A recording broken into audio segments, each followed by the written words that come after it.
Touchdown, West Philly! A chance for the Chargers, and they score! In the front, Fuzzy again!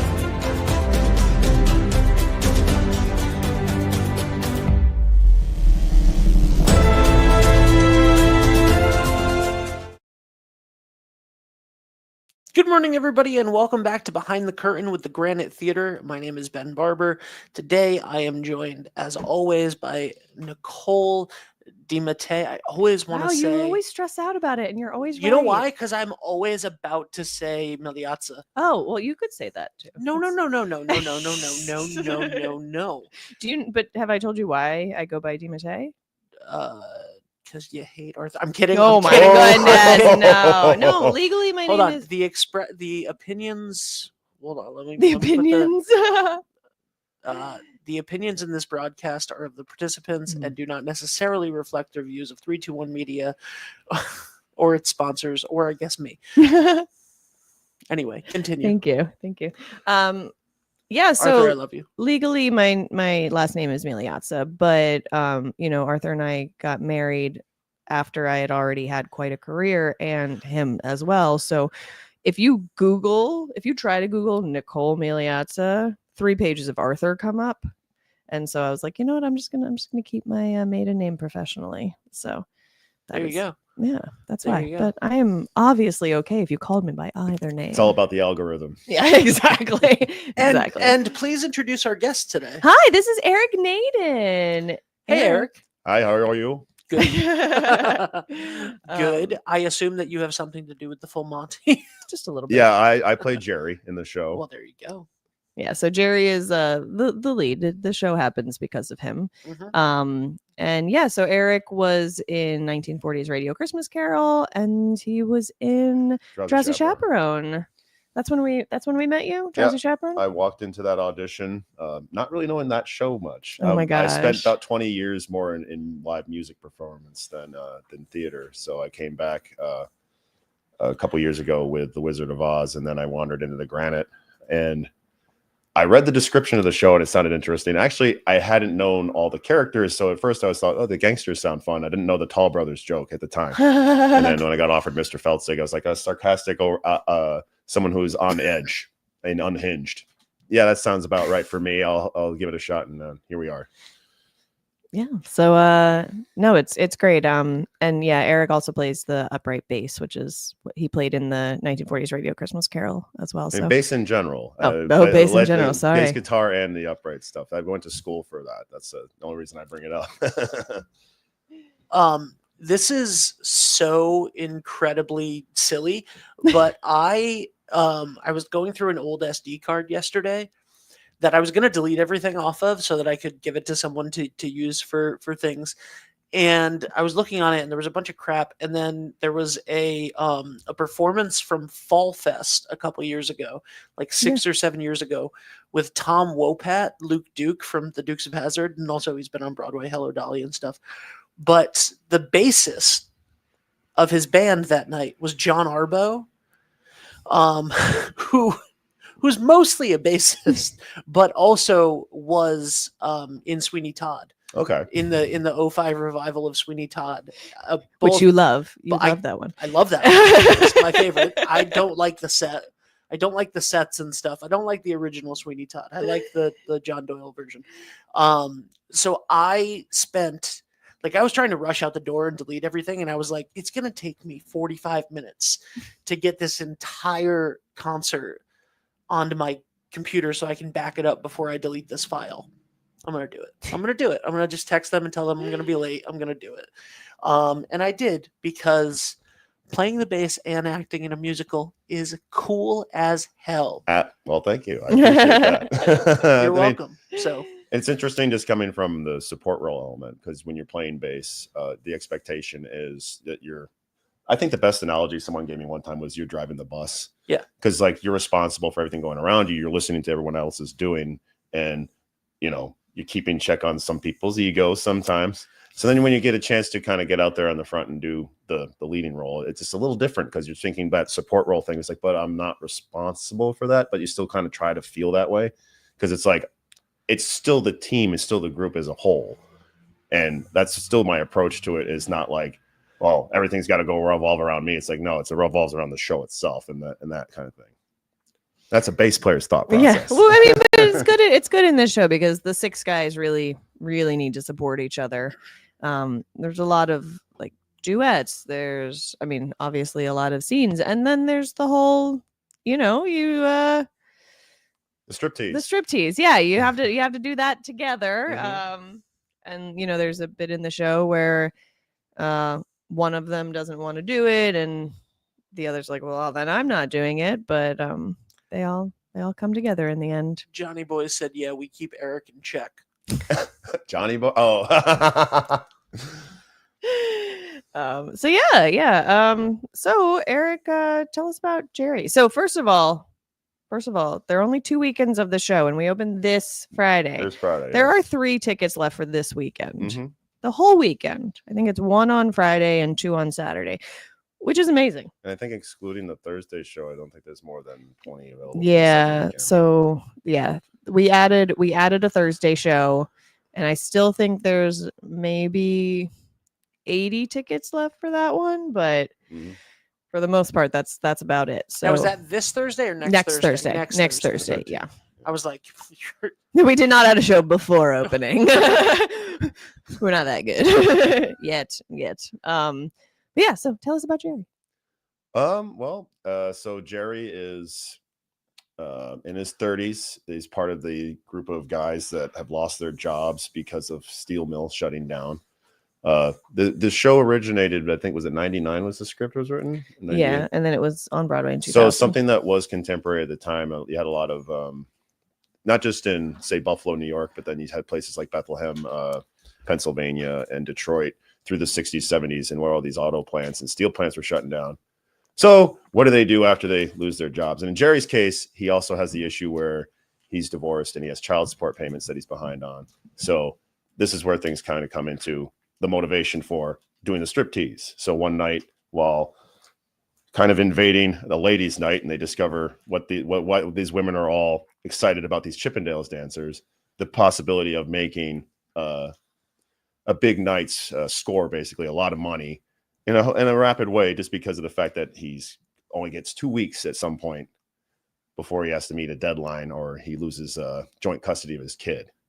So it's this kind of combination of him having issues with pride, because there's one elements of they've been out of work for about 18 months and it's not taking any other entry-level job anywhere. Like the whole at one point even being like saying something about bussing tables, and his son's like, I wouldn't mind seeing you do that, because it's like, do something. And it just comes up to the point of desperation. It's like, well, maybe stripping, because of the whole point of just like how quickly these performers, even though we look at them as being indecent or sort of taboo kind of culture, it's like they're performers, and they make a lot of money because of people that seek out entertainment in general, not just the stuff we consider PG or PG-13, whatever, but the sort of more adult taboo stuff, because it's just being human. Yeah.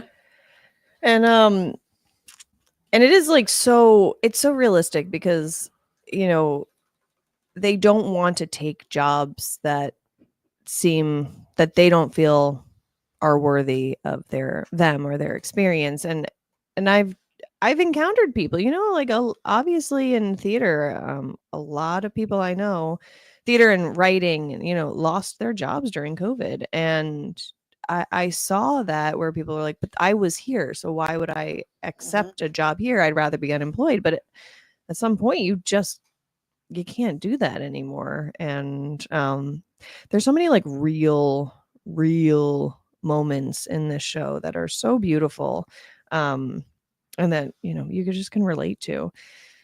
But then it's hilarious. Well, I think that's part of it. It's like whenever there's difficult topics, the best place to start usually is humor, because that's relatable. And when we're not sure if it's something we want to talk about, getting someone to laugh about it first. And then it's like, well, it's because it's something we deal with on a daily basis. And we just kind of put it back there and be like, well, I don't want to talk about that because it's either dark or feel like it'll make it worse, as opposed to get it out there and realize we're not alone in all these things. Yeah. Oh, theater. That's what theater's for, right? It is what theater's for. To my mind is blank. I had a point. I swear to God, I had a point there, and I was like, what was it? I'm trying to think of I was trying to think of like how to string the 5 things together, and I just Well, just going back to what she was saying, because relating it to Jerry, because he was a foreman, he got up to a high rank in the position, and it's a steel mill, so it's a hazard pay job, so it's a well-paying gig for your time to get to, like, back to the bussing tables. That's an entry-level job. It's a good place to start because you can wait tables, bartend. Again, they'll get a real job thing where it's like, this is a real job. I get paid for my time, and the more time I put into it, the more I get out of it. So it's just a matter of what are you willing to put up with. And I guess the difficult thing to figure out is just because of the sort of it's more of the relationship between the family thing. So as a man, being the provider thing and losing that ability, and then also the contrast of his wife at the time, and who becomes his ex, Pam, who becomes the provider within the family, even to the point where it's implied that she's paid for some of his transgressions. He gets arrested for stealing a car, for example, and that's not really dug into the script, but the idea is she probably paid for his court fee. She probably paid for his expungement, because if he can't get a job as a felon. That's another aspect in this. It's just like what we see when we see people. It's like, why don't you get a real job? Or they take it to another level when we see homeless people. Well, it's because you don't know exactly what the situation is. If they're facing fines and stuff like that, or payments for child support, or if like they got a felony, you can't just get a job. You could have made a mistake 40 years ago, right? Yeah. And be paying for it now. Right. No, and it's it's just so real. And the 6 guys that are, that main group are they're so different, and what they have to work through to come together it's really cool to see. And yeah, it's a cast of 19.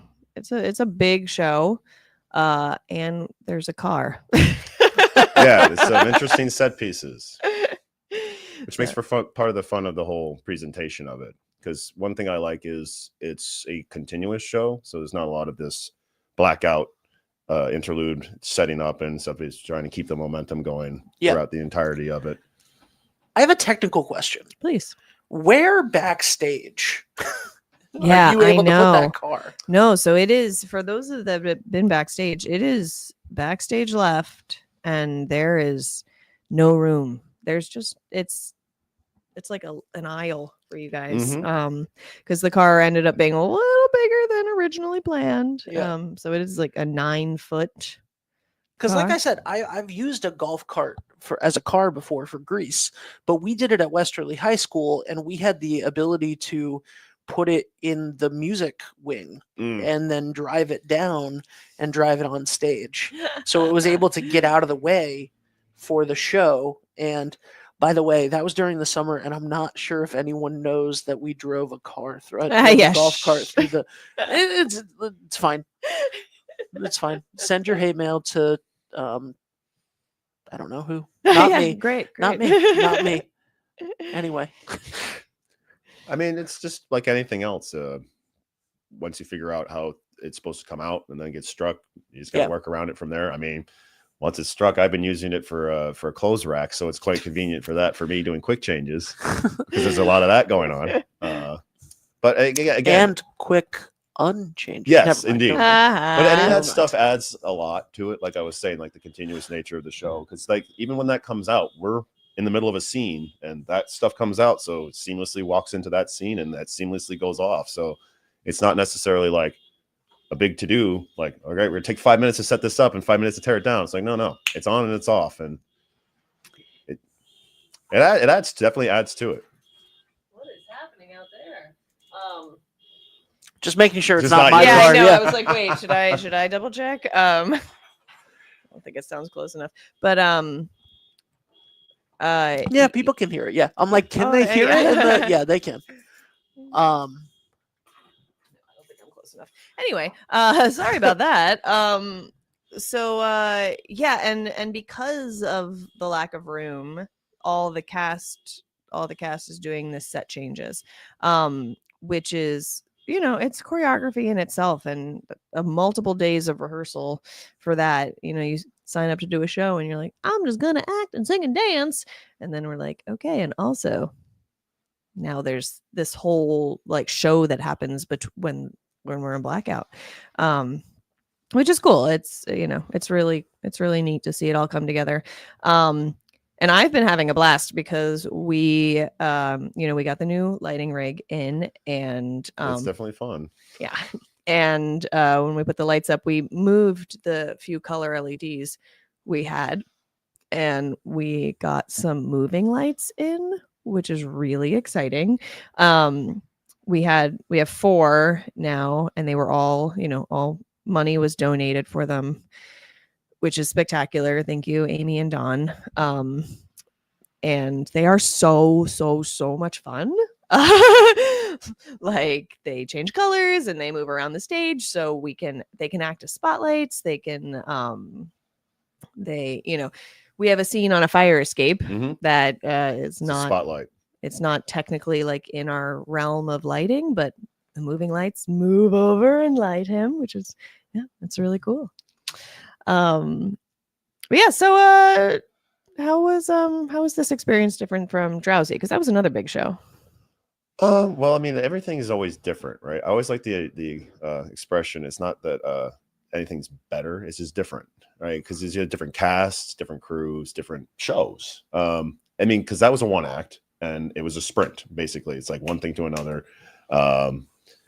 Obviously, for me, that was different because I'm playing a support role. I had moments to sit back and enjoy the thing, as opposed to like I am in there a lot. I definitely appreciate the. I mean, obviously all the other characters, but the dynamic with. Let me get everyone's character name right here. So with Dave and Georgie, and then Vicky and Vicky and Harold, because that not only is a nice dramatic shift from what I'm doing, but it gives me a break. But it's just such a nice thing, both in the first act and the reprise in the second act, that I just feel like it just adds so much to the flow of the show. And it gives me a moment to sit back and enjoy what everyone else is doing. Right. And there's just the whole cast has that. There's moments like that. There's a moment with Mo playing Jeanette, which I'm not going to describe because I adore it so much. I want everyone to get to experience it the same way. She's amazing. Yeah. This is a definite, like, the show is funny in itself, but she is a comic relief role. She's an older woman who has professional theatrical experience, and she just shows up and helps the guys. She plays the piano. She gives advice if it's good or not. I mean, it's that same thing as it's even said in the show. It's just, when you have life and experience, you kind of have an understanding of the average nature of things. And that, once again, we have more in common than we think. And that's a lot what this is. Because, I mean, a big theme behind the show is, with these, because it's a male centric show, is insecurities. Right. It's very centered around that because of the various types of things, whether it's financial, physical, just, again, the family dichotomy, like what's my position, what's my role in all this. Because even that is different for Malcolm and for Jerry, but they're both, what is my role in my family, and that kind of thing. So again, I mean, obviously the women add a lot to it, but it's just the thematically speaking, it's a lot about male insecurities. It really is. And it's, it's something that's not often talked about. Just because men are supposed to be manly, right, and not express emotions, yeah. And not talk about these things. And that's why these things fester, and not to get dark about it, but that's one reason why there's a topic of suicide in the show. And that's especially when talking about men, because it's something that's not talked about very much. And again, roles, ability to provide careers, other types of job involvement, especially talking about, say, people that have been involved in the military. So it's a big theme of that. Yeah. And like community, you bring up suicide. I just took a youth mental first aid course. It was hosted by the United, which was amazing. But like number one is that each youth has a supportive adult in their life. It doesn't need to be a parent, but like just one supportive adult. And that's essentially, you know, that also applies to adults.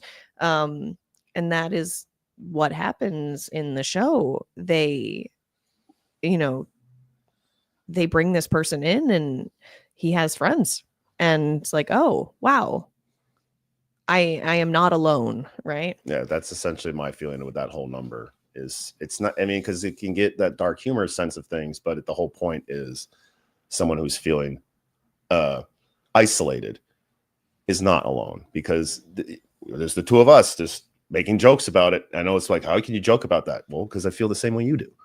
Yeah. You're not alone in this. The gallows humor can literally save a life, and it does beautifully. In my favorite song in the show is Big Ass Rock. Mine too. Yeah, I think it's great, and you know that, and it is kind of crazy, but it's true. Like there are some like you just mentioned, kids. There are some adults who don't have another supportive adult in their life. That sounds crazy to a lot of people, but it's true, and that's sad. And it really just goes towards this entire sense of community, right? Which is what this is all about. It's a community theater, and this is a community broadcast channel, and everything about this is community. And community doesn't mean 20,000 people that live in the same area. Right. It means people that come together around whatever it may be, beliefs, entertainment, just common interests, whatever it is. And you know, like honestly, creating together is such. So on a more fun note, No. there is an allusion to the Magnificent Seven within the show. Yeah. So in the song "Man," there is a music quote from the theme song of the Magnificent Seven, and which is interesting because that's the scene where it's like, you know, maybe stripping wouldn't be such a bad idea, and try to get Dave, my best friend, to get involved in that. And then it turns into the whole getting the team together. And then the wise sage that just randomly appears. She just showed up, all piano and all, you know, with Jeanette. So it really becomes that whole gathering together as a community thing. And in those movies, because it was Magnificent Seven, which was actually a remake of Seven Samurai, they're getting together to defend this town of people that need help. In this case, they're getting together to help each other. Yeah, but also the entire town ends up coming together for the show, which is, I absolutely love that. You know, Pam and Jerry are divorced. This is not a love story. Yeah, with we're them. fighting constantly. Yeah, but at the end, and there's again they're not getting back together, but she is the number one support at the end of and like. Yeah. And it's just like shows that this town that's crippling from the economy can come together and create something and, you know, make each other happy. So anyway, it's a great show. There's only 2 weekends, which, you know, 7 shows. It's and there's really only 4 shows left to get tickets to. Really, because- I mean, I would absolutely love if someone went and bought those last 3 seats. Come on, people. Log on later and be like, oh, well, they're gone. But yeah, this is one that I think people would be, you know, upset to miss because it's just great. It's again, and you know, it's 19 people in our community, and more than that come together. I think we double checked that. I think there's 20. There's 20. Oh, I forget how we miscalculated that. Interesting. We have to go back and check the list again. Well, because that's another interesting thing about how art imitates life, because casting was a challenge, and that's just what happens in the show. We're trying to recruit everybody. So once we had that down, the sentiment, definitely, you could feel the energy come way up, just in terms of, it's like, okay, we're going to do this. There's nothing to worry about. Let's just get everything going. So, yeah, I will say, you know, casting, and it's not just 6 guys. There's at least 10 guys in the cast. yeah, because I would say you have 10 named characters from that are just solely that character, and then you have several people that are filling multiple roles ensemble wise. Yeah. And yeah, I mean, again, that first year I was here, we had 13 people audition for every show. So Wasn't there something like 50 audition for Drowsy Chaperone? yeah, it was If I remember 50, that correctly. 55, I think, for Drowsy. No, it's been great. We had auditions for Laramie this weekend, the Laramie Project, which was spectacular because there were just people that I've never seen before. I would say we had about 35 people audition, and I didn't know about 20 of them, which was awesome. People are coming out. Let's talk about it. How did you feel about doing that last scene? Well, I gotta tell you, I've spent a lot of time in music and performing, especially a lot in the punk rock and heavy metal scene. So stuff like that is not new to me. I've definitely taken my pants off on stage, not being scripted. But that being said, it definitely goes back to that whole point about what is the main theme of this show, and that's the insecurity element. I mean, the song's called "Let It Go," so it's just like, if we're so concerned about a body image element, including down to we talk about people's size of their private parts and things like that, or how those things get into their sense of confidence or self-worth, and it has such nothing to, or such little amount or nothing to do with it. Yep. And that's the thing they keep coming back to, even to the points to talk about Pam's support for Jerry, despite the fact that they're divorced and he's a train wreck. It's because of who these people are and what they care about. Same thing when Vicky finally finds out that Harold doesn't have a job anymore. It's like, I didn't care about all the money. I care about you. Same thing. It's just all about the what we value as men isn't what we should value as partners, in terms of like what matters with the daily life element. So taking off my clothes is really do it every day anyway. I really thought that was gonna be a sticking factor, and it really wasn't. Well, I don't know if this helped, but I just one night was just like, had the pants on, the tearaway pants. So I was like, well, might as well just see if I can make this work. First attempt failed. And then one of our other cast members who had a little more experience with these types of pants. Now, granted, he was doing this for a quick change during the Susical. Are you talking about Owen? Yes. That is hilarious because, yes, Owen did have a quick change into our 13-year-old. Yeah. Who plays Nathan. He had he went from being the boy to JoJo. And the way we got around that was having him like turn around and rip off clothes. You know what I mean? It's that, and yeah. So he had some tips, and then attempt number 2 went perfectly. So he was the guy that instructed us. Now, 6 do they have grown buttons on the side? Yeah, they're basically they're like button snaps, and so it's just a little bit of tugging force, and all of a sudden the thing comes away. So I had those all the time in middle school. Like the warm-up pants. The warm-up pants. Yeah. I had them all the time in middle school. I would wear them with shorts underneath, and I would do that just for fun. So, it is fun. It is. And I don't have a problem having an audience watch me doing that, so I have fun doing it. So Dina said, "Oh my God, the last scene was awesome. I watched it yesterday and had an all caps big smile on my face." And then she's given that like side eye emoji. Steve Spartano said, "Who enjoyed stripping down the most?" I don't want to claim that I did. I mean, I'm definitely having a lot of fun with it. I know there's some of the guys were not sure right off the bat, but I know some of them are getting more comfortable each time.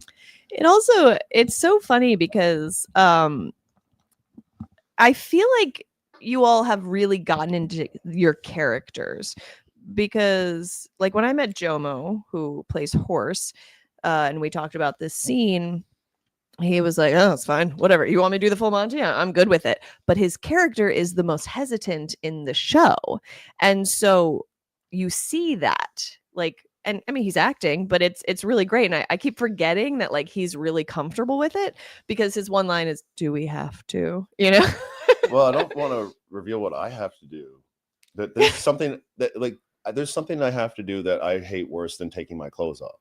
but I don't want to have to reveal because it feels like I'm killing the show. Yeah. No, I get it. We're gonna But like, spoil. let's just say that like Jerry ends up doing something towards the end of the show that Eric would never do, and I'm just like, I don't, whatever. But I mean, this is how the show is written, right? So it's just like in terms of again that the question about the whole final moment, it's just like, I mean, it's totally fine. Yeah. Like I was saying last night, I was fully prepared when I first signed up that it was going to be the original way that it's done, as opposed to the adapted way, which is fine. But it's just how, like I said, What is the original way versus the adapted way? is that cool? Yeah, absolutely. Well, because we're not going to be fully naked. Okay. At the final moment, it'll be about 99%. Okay. And the reasoning behind that is, I mean, I wanted it number one for actors feeling comfortable and safe in our space, and audiences as well. But it's a lighting thing. So even had there's not much there at all, but even if they were going to be completely naked on our stage, the audience wouldn't see because of the lights. This is just like a protector in case lights go down. And it's such a like, there's the journey and there's the destination. That's the destination. Yeah. There is so much else that goes up to that point. Oh yeah. And I mean, again, it's just a matter of even that is a lot. I mean, there's plenty of people that when this show was first being discussed that have no problem being up on stage. You're starting to talk about any clothes being taken off. That was actually one of the discussions. Partial nudity is just considered less than you would normally wear. It has nothing to do with how much you have taken off. Right. So even get down to that point, it's just like, that's a lot. So if there are people that have a lot of experience being on stage that weren't comfortable with that idea. And then there are some people that have, the up on stage, the whole fear of public speaking thing that would normally deter them. They're like, well, I don't mind taking my clothes off or that kind of thing. So maybe this is the kind of breakthrough moment for me kind of thing. And there are shows that require full nudity on stage, and it's like necessary for the show development, for the character. This show is about getting to that final moment, and the striptease is so much fun. Yeah, and that's again, the rest of it's so it's a lot of fun to do, and that last moments, and again, the lights, no matter what version it is, the lights come on so fast and the curtain closes anyway. Yeah. So then it's just a matter of it really is the comfortability, because it is I mean, again, it's the theme of the show, but still it's a lot. By the way, Johnny Boy, who is Jomo, right? No, I think that might be Jonathan. Jonathan, yes, okay. It is Jonathan. He says, Jonathan was here that first week. Okay, he said Jeff enjoyed it the most. That is awesome to hear that opinion. And John Hart. Yes, that's Jonathan. Yeah, I would agree that Jeff has definitely really embraced it. Jeff is great. He's just wonderful. Jeff was also here, right? No. Jeff wasn't the one with the voice. Who was the one with the voice that everybody commented about? Was that James? James. Yeah. Especially because he has a line at one point where he's pretending to be a radio voice, but he has a radio voice. John Hart said, "So glad I'm memorable." Listen, man. It's not my we love you, John. John was the one who kept throwing the curse words around. I remember John. I remember as soon as she said you were here, I get it. Okay. Jeff plays Harold, who is he was the manager of the plant and then the factory, and he's kind of the one that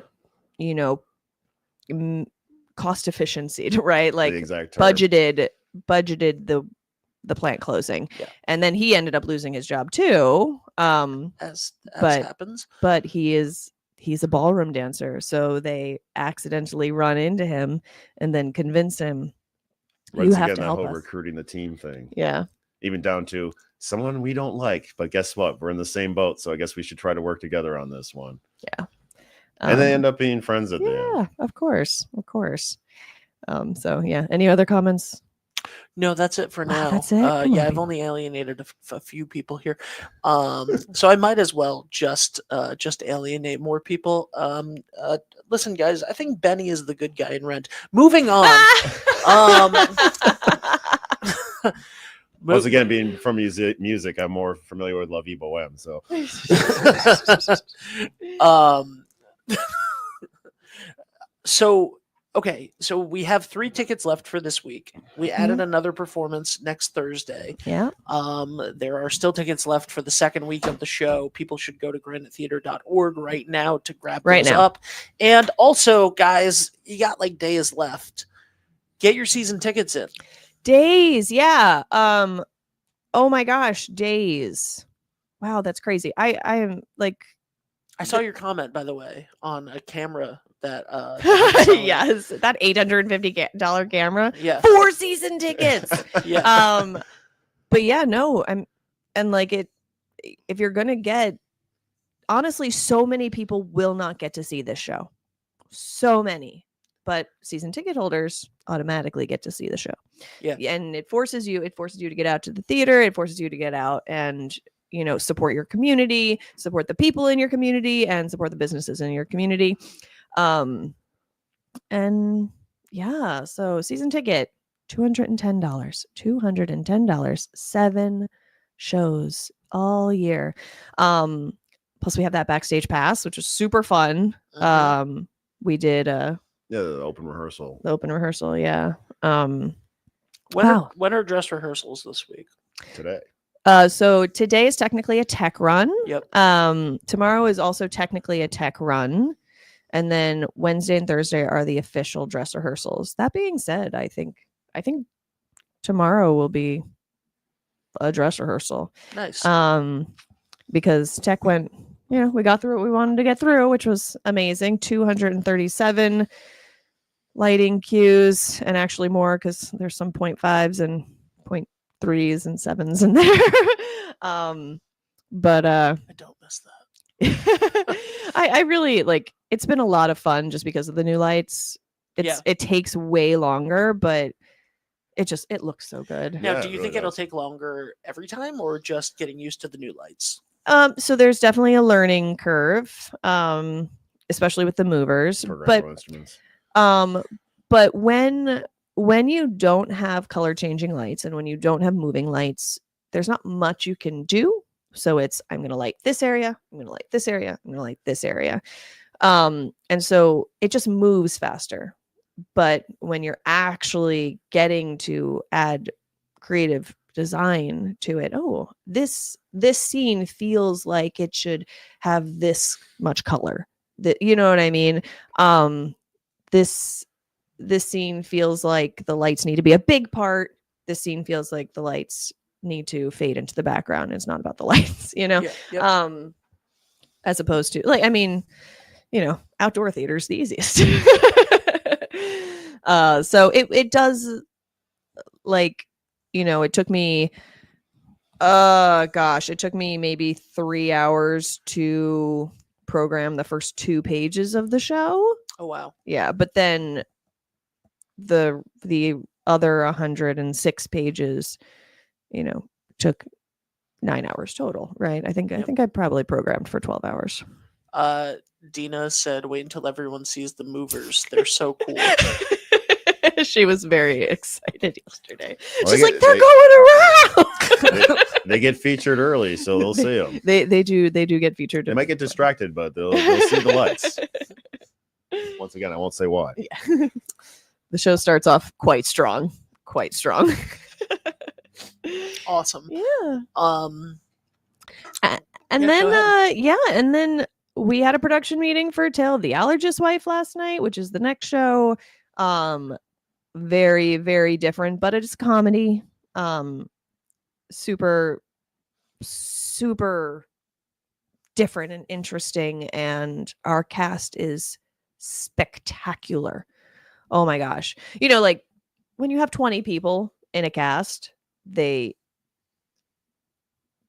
it's different. It's, you know what I mean? The show, everyone is building toward the show. This the small casts, they really like have to be this tight knit team, and yeah, they're great. It is an honor to be working with them, with everyone.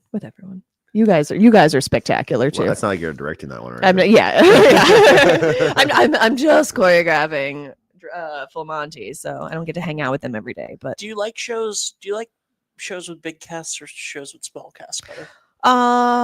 excellent question. I personally like working with small casts because I like being able to give people individual attention. Mhm. Because I'm a teacher, right?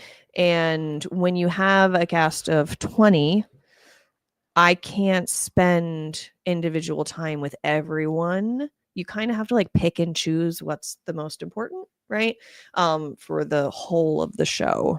And that gets a little bummy for me, because then when we get to this point where I'm like, okay, the big things are taken care of, then I'm out of time for like the nuances. Yeah. Whereas in the small casts, I can focus on nuances, which I love. That's amazing. Yeah. I think that's such a well thought out answer. I was only going to say that I love small casts, and I prefer casts of 2 people as long as one of them isn't Nick Jonas. Boom! I'm sorry. I am a crazy person this morning. 2 is hard. We did 2 with Sleuth last year, and Kenko and Nick.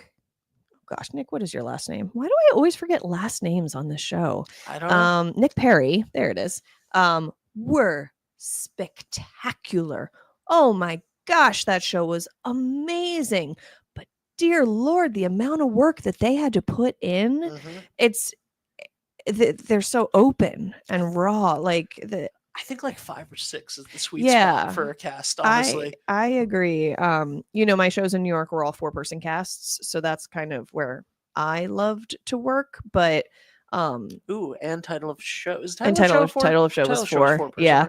But the thing on the opposite spectrum, I will say, because I said this during the auditions for Allergist Wife, The Tale of the Allergist Wife is the title. I am sorry for truncating that. In a big musical, if you see potential in someone, you can put them in, right? Yeah. And you're like, oh, okay, so I can start like molding this person, and they like seeing if they actually want to be involved and how much they can bring to the table. Whereas you don't have that option, and you really just you have to say no to so many people, and I hate saying no to people. In New York, I was saying no to 500 people, but they weren't in my town. I mean, New York, yeah, they were there, but like they were on my floor. Yeah, right.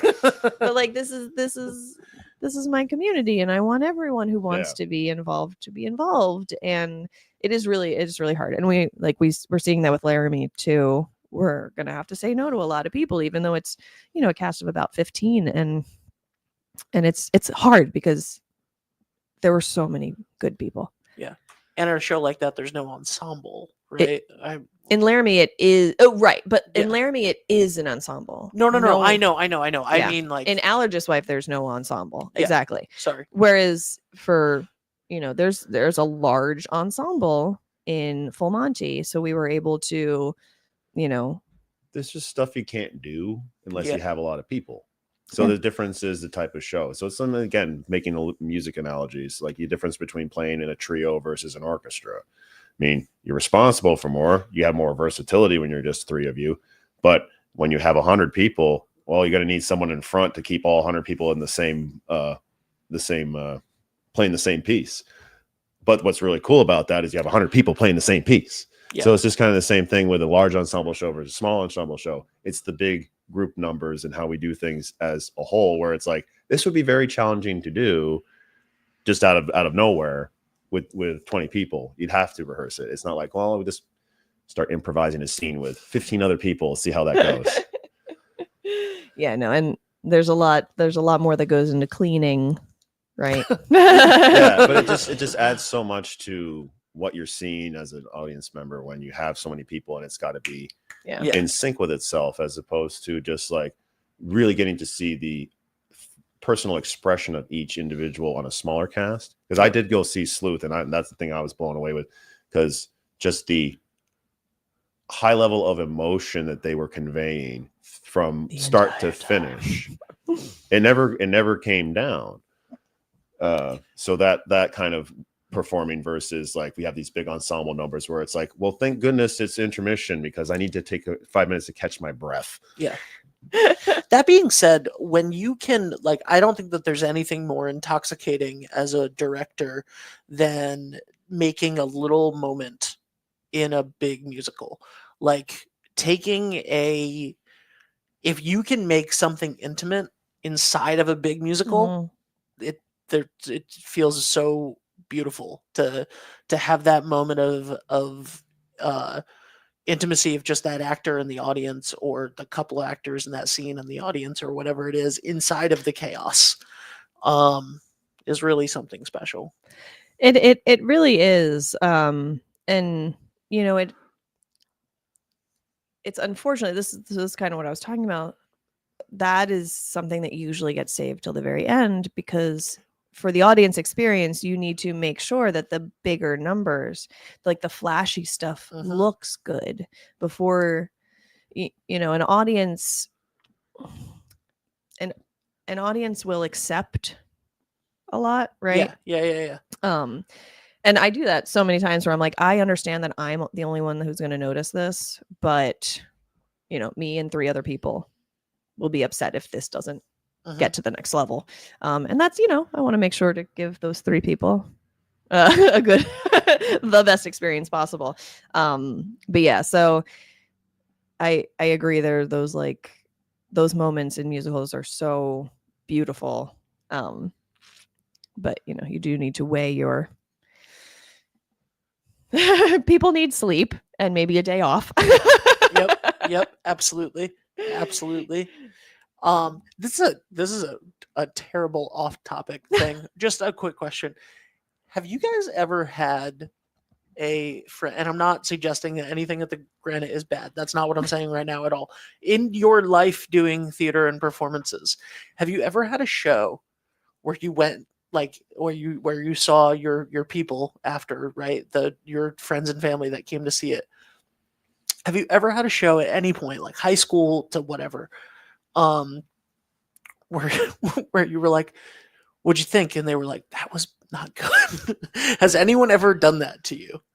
Like, is my Well, question. again, when you have music experience, the Yeah. only reason I bring this up is because when we think about times theater shows get out, right, like 9, 10 o'clock, Mhm. or that's where people would go afterwards, is the music venues. So later nights, even more drinking. And I was playing a show one time, and I was playing with 2 different bands, and we finished the set with the first band, started up the second band, and this woman who was rather intoxicated just comes up to us while we're playing. It's like, thank God for you guys. That first band sucked. And the Oh, drummer my just looks at me goodness. and goes, ouch. And it's like, well, again, people have their personal preferences. Yeah. I mean, Robin Williams made a joke one time about, you know, someone even would think of Gandhi as being a prick, you know? So it's just like, you're going to have your detractors no matter what. But that being said, you know, maybe you didn't think it was a good night. Maybe you had a bad night, but you could have a good night and some people will still say things like that. Yeah. Oh, that's a good question. Like specifically friends and family. Like, has anybody ever just Right. been Well, like, that's what I'm trying to didn't think. like it? That was interesting. That's happened before. But again, I mean, some of the stuff I've done, I know that people don't like it walking in, right? Yeah. It's like you play them a piece of music and there's screaming involved, like the distorted vocals, and it's automatically turned off by that. So Right. they're not going to like it no matter what. Yeah. So you could you could have an audience be like, love that, and you could like, well, that was interesting. But that actually kind of the whole friends and family thing. As much as I appreciate them showing up to shows, I'm more concerned about complete strangers. Right. Because how are we Right. selling out shows unless we get complete strangers to show up? So it's like something I read years ago was talking about your friends your Your friends that are friends that are fans. Because like you can't expect friends and family necessarily to show up to all your stuff, especially if you're active. You're doing multiple shows a year, like everyone's got lives, blah, blah, blah. But when you have fans, they just show up because they like what you do. So whether they're fans of the theater, maybe we get fans as individuals, and they become more of an important element from performing. That to me, it's not that they don't appreciate when fans and family show up. It's just that we can't have expectations to show up all the time. My dad never gave a single compliment What? about a show. It was his sensibility. It was his humor or whatever. But every single time I would go talk to him after a show, he would ask. He would say something like, "Can I go home yet?" Like as a joke, But then, still, a couple days later, my mom would be like, "That was the best thing ever." But my dad would be like, "Can I get you? That was good. We're gonna go home now." And then a couple days later, he'd be like, "How come that one line said this? What does that mean? Like, what are they?" And you could tell that he like really paid attention to everything, which was really nice. Just tired enough but- to sit in the dark for a few hours. Yeah, we had one show when we came home from New York, and we're still doing community theater. We had one show that a bunch of it was a high school show essentially, right? Like I was directing a high school show. It was filled with high school kids, and everyone loved it. Like so many people were coming up to us afterwards saying like it was great, it was great, it was great, it was great, it was great. A couple friends that we had started with a few years before like were like from New York and LA now, and they were like in the audience, and they were like, "That was terrible." And I was like, "Get out." Yeah. Like I don't cares? get like, yeah, the high school girl didn't nail the okay, cool. Okay, yeah. You can leave. That was the only time that anything like that's ever happened to me, but it's still, but like it sticks with you, which is that absolutely sticks with you. People know that. Family know that. If you don't like a show, keep it to yourself. yeah. But the reason that I even thought about that was you saying like you need to get the big things right, and for like those 2 or 3 people that Sticklers that about, like yeah. just watch for that, that is what happened there. They were Yeah. I mean, but the thing is Contrarian. like even like I've definitely seen shows of, friends that I've had feelings about. But I would only share them like that if they were brought up first. Do you know what I mean? Like, because then there's that sense of like, okay, you saw that, we can talk about this. You are better than this, that kind of thing. Yeah. But for me, like my mom saw a lot of shows I've done. She would actually like travel to see me, because remember, I didn't grow up doing theater, so like that's not. And then going straight into professional theater, you travel, right? And so there were a lot of shows that like my family didn't get to see. But when I first started, I was a dancer, and my mom her comment was always like, "I wish you were in it more," So, or she'd be like, "I didn't understand that show at all." I'm like, "Yeah, of course you didn't if you were just watching me." Yeah. Like dancer number 3 at the bar, right? But I was even trying to think if there was anything I've done that like I haven't been proud of. There was this like one children's show I did. Called like A Mermaid's Tale. It was silly, but it was good for kids. But I did have a friend who came to see it. The most absolutely positive friend in the entire world. She loved it so much. She was like, "I'm obsessed. You were a mermaid." Oh my god. She's a wonderful person to come to your shows. Otherwise, and then, when I like landed and stayed in New York, I was doing the Imbible, and all my shows I gave people 3 drinks. Everyone loved it. It was great shows. Yeah, so I can't say, like, there's definitely been like, like that person. Oh yeah, could have been and better, that's but like that's theater. that's theater. Yeah, it's you not- have opinions. It's not supposed to be perfect. Exactly. And there are Broadway shows that I've gone and seen that I'm like, As a matter of fact, nearly every Broadway show that I've gone and seen, I'm like, I didn't like that thing about it. Although I think I said to you once, we saw Beauty and the Beast once on Broadway, and the Beast didn't sing. Right. Yes. Yeah. Yes, you did say that. He just didn't sing. He just spoke the whole thing. Okay. That is sad. It was really bad. Dave wanted to leave at intermission, and and our friend was like, "No, we have to stay after and meet Donny Osmond." Oh. So we did, and he was like, and it was like the Beast doesn't even really sing in the second act. It's fine. But that was for the most part, though. I mean, that's the fun of it, though, right? Like it's not, and going into Tech Week right now, like being in Tech Week and opening week and stuff, right? I just watched Saturday Night, the movie about the first episode of Saturday Night Live. Oh, cool. And I've known this quote for seemingly my entire life, but one of my favorite quotes in the world is a Lorne Michaels quote that opens that movie, which is, "We don't go live because it's ready. We go live because it's 11:30." Yeah. And you know what? And that's the thing. You could always just keep rehearsing. Mhm. It'll never be perfect. Yeah. And that's why, like, last year I had such an issue with how many people wouldn't come to opening weekend. They'd be like, "Oh, we'll let the actors like get settled." And it was always our worst seller, which drove me insane because I'm like, first of all, opening night is my favorite. Most of the people have adrenaline levels that are way different Mhm. because of the fact that it's your first time in front of a full audience. It's going to have a different vibe. It's just going to be different, and not a negative sense. And That's it's not. that's such a well. How many shows have you done? Yeah. How many times have you put the production time in? Because Yeah. we've all been there. We've all been there a few weeks before a show goes up, and we're like, "Is this going to be ready? Is this going to be ready?" Well, it usually is. It Because always you still have time to work on that stuff Exactly. when you're panicking about it. But then it's all of a sudden things are clicking and you're having more fun with it because there's less anxiety over things. And like for me, it's like, I know it's not technically dress, but for me, like I don't need my script anymore. I'm just out there and like someone gives me notes, just gotta remind myself what I need to do.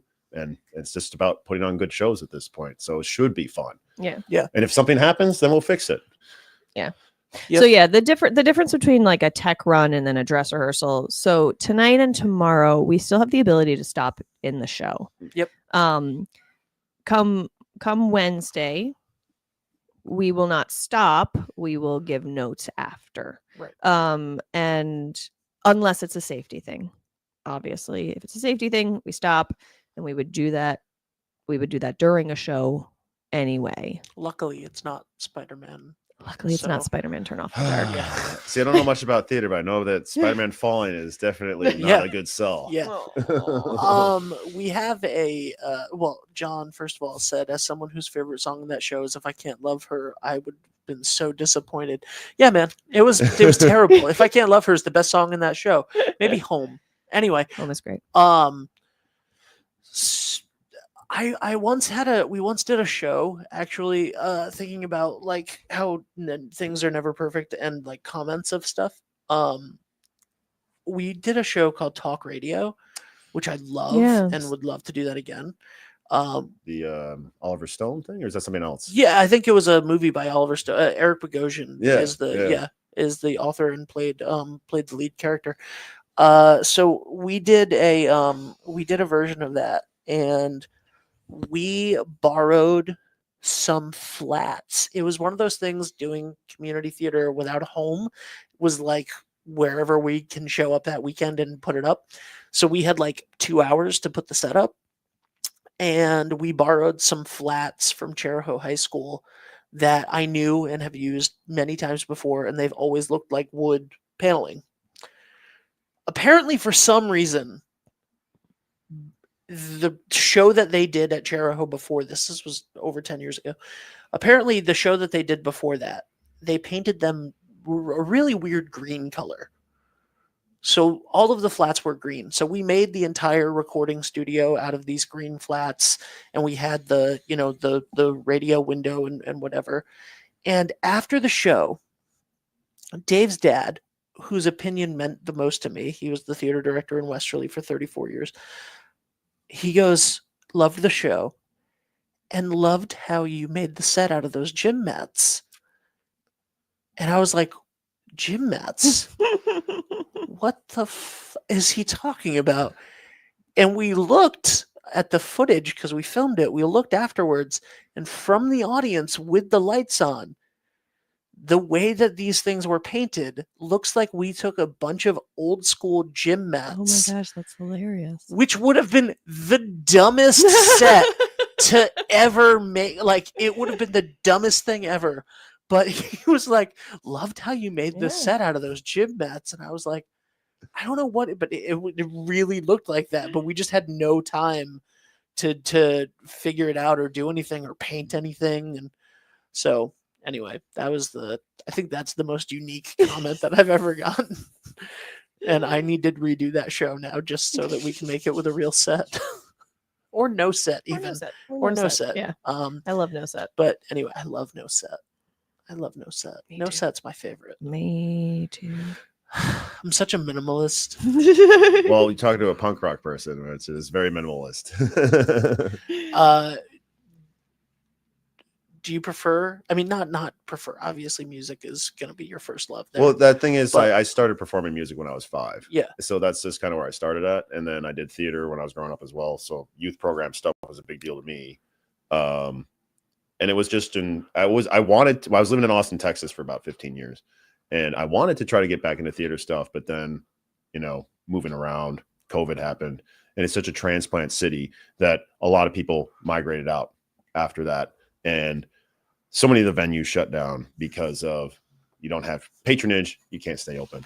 And so you have all these talented people no longer in town. So made our way back here. And then again, I wandered. And my sister works at a theater in Stamford, and I saw a production of Cabaret, and I saw the signage up for them having auditions for Wizard of Oz, and that's what started the whole thing for me back in there. And again, I was out here. I grew up coming to Westerly as a summertime thing. I apologize. I'm more of a local now. But and then wandering into this because again, it's different. Like I'm usually my usual joke with this stuff. I'm not sure I'm going to say, but like being in band, it's like you have this small tight knit thing. You're together for years. It can get contentious. It's like being in a relationship with multiple people. Theater productions are a bit shorter lived. Not professional ones, obviously. Things like this, where it's like professional is as well. Like I've had 3-week contracts, Right. or where it's 10 days of rehearsal and 2 weekends of shows, and then you're like, oh wow, it's just It's such hard. an intense process with a group of people that when you're done, you still find yourself communicating and seeing these people or maybe even doing other productions with them. It's just different. I've done lots of different performing arts. I've done dance reviews. The only thing I've never done is stand-up comedy, because that seems to me one of the most challenging things you can do.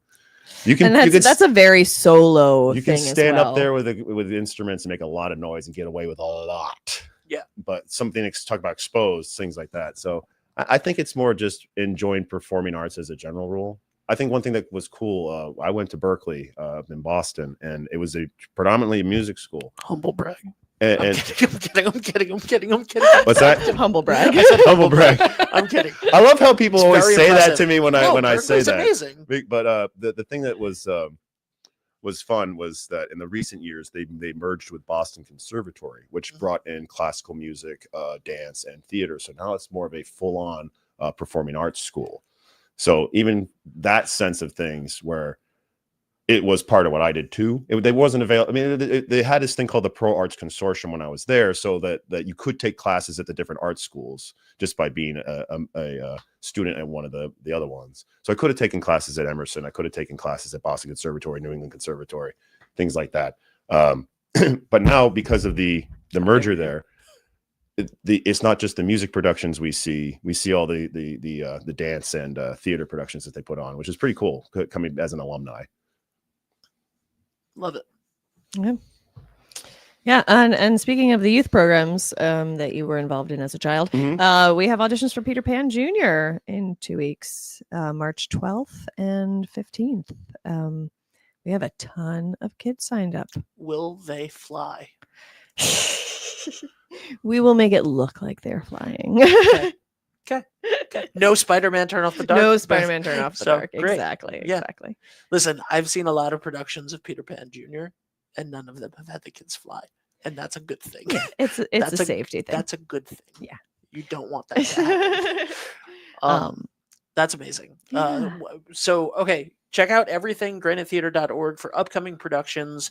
And for right now, there are 3 tickets left for this weekend for the full Monty, and more for next weekend's 4 shows, 5 shows, 4 shows next weekend. 4 Thursday, shows Friday, next weekend. Thursday, Friday, Saturday at 7:30, and Sunday at 2. Awesome. Sunday at 2 is the last show, right? Last show. The 15th. That's insane. Yes, it is the 15th. Yeah. 16th. 16th. March Yeah, yeah. 16th is the last show. So it's March 3rd right now. March 16th is the last show. You guys haven't even opened yet. Wow. I know. All that work for 2 weekends. It's going to be great. Make sure that you go see it. Get your tickets now. And before this weekend, just instead of buying 1 ticket, just get a season ticket Just to the get a Granite season Theater. ticket. It's incredible. Definitely do it. You will get to see awesome shows. Yep. What you got there? These microphones. These tiny little microphones. A season ticket to the Granite Theater. 7 productions, 7 shows. This thing. Yeah. Exactly. Go. This board. No, I'm not going to the board. It continues to be a fun game to talk about all the things This that mic. you can get. I'm trying to think. This camera. One other thing, aren't you going to expand? This on camera the- is the, 3.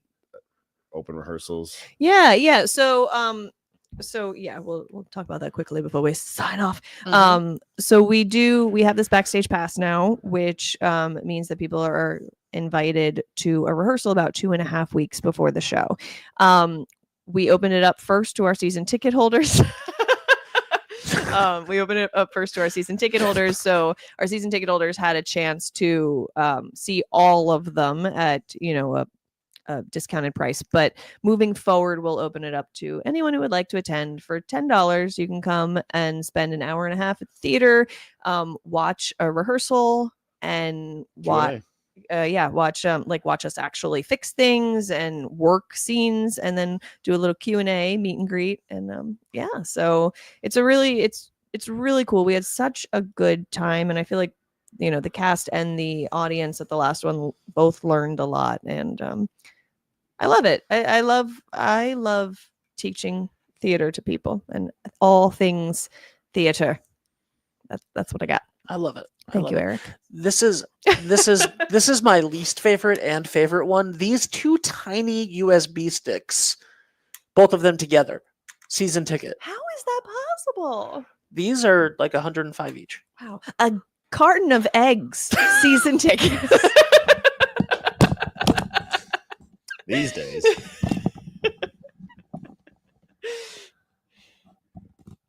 My hair looks so ridiculous. amazing. It's not amazing. It's fluffy. It's Well, just we it had looks some really humidity, stupid We're today. drying again because of the cold. I know, it's crazy. Well, listen, thank you, Eric. Thank you. If you want to see more of Eric, come down. More to of see the Eric. full- If you want to see Been a- all of Eric. It's been a theme for a few months now. Should I stand up? Hold on, let me zoom in. All right, guys, thank you. Thank you so much, everybody, for watching. Thank you, Nicole and Eric, for being here. Full Monty opens on Friday, guys. Make sure you get your tickets now. Get your season tickets, granitetheater.org, and keep an eye out for auditions for all of the shows coming up. Yeah. All right. Thank you. Bye for now. Experience local excellence with Roof Right Roofing in Charlestown, Rhode Island.